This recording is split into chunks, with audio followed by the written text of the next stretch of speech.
Praise the Lord.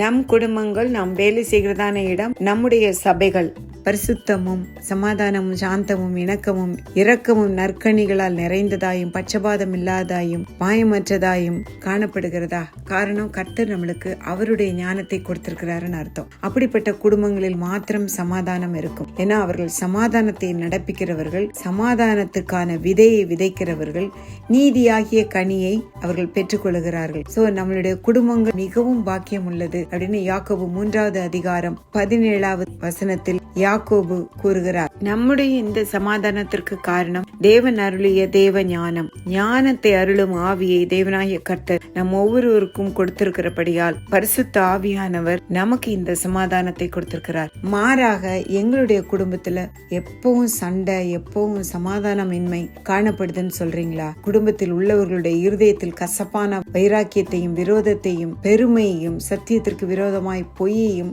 சொல்லுகிறார்கள் என்று அர்த்தம். ஏன்னா இப்படிப்பட்டவர்களுடைய இருதயத்தை குறித்து எரேமியா 17வது அதிகாரம் 9வது வசனத்துல சொல்றாரு, இருதயமே திருக்குள்ளது மகா கேடுள்ளதுமா இருக்கிறது, அதை அறியத்தக்கவன் யார்? கர்த்தராகிய தேவன் ஒருவரே இருதயத்தை ஆராய்கிறவர், உள்ளந்திரியங்களை சோதித்தறிகிறவர். அவர் முகத்தை அல்ல, அவருடைய இருதயத்தையும் உள்ளந்திரியங்களையும் ஆராய்ந்து அறிகிறவர். அன்பானவர்களே, உலக ஞானம் நம்மிடத்தில் காணப்படுமானால் லௌகீக சம்பந்தமும் ஜென்ம சுவாபத்துக்குரியதும் பேய்த்தனத்திற்கு அடுத்ததுமாகிய வைராக்கியம் விரோதம் எங்கே காணப்படுகிறதோ அங்கே கலகமும் சகல துர்ச்செய்கைகளும் சமாதானமின்மையும் காணப்படும். அவர்கள் வீட்டுல எப்பொழுதும் சண்டை தான் இருக்கும், எதை பேசினாலும். ஏன்னா அவர்களுடைய இருதயம் முழுவதும் கசப்பான வைராக்கியத்தினாலும் விரோதத்தினாலும் நிறைந்து காணப்படுகிறது. சோ நம்ம கர்த்தரிடத்துல திரும்பவும் கர்த்தர் நம்முடைய இருதயத்தை மாற்றுவார். யார் கர்த்தருடைய ஞானத்தை பெற்றுக் கொள்கிறவர்கள்? தாழ்மை உள்ளவர்களுக்கு கர்த்தர் கிருபை அளிக்கிறார். விசுவாசம் உள்ளவர்களாய் கேட்டுக்கொள்கிறவர்களுக்கு கர்த்தர் கிருபை அளிக்கிறார். கர்த்தர் யாருக்கு ஞானத்தை கொடுக்கிறார்? தாழ்மை உள்ளவர்களுக்கு, விசுவாசத்தை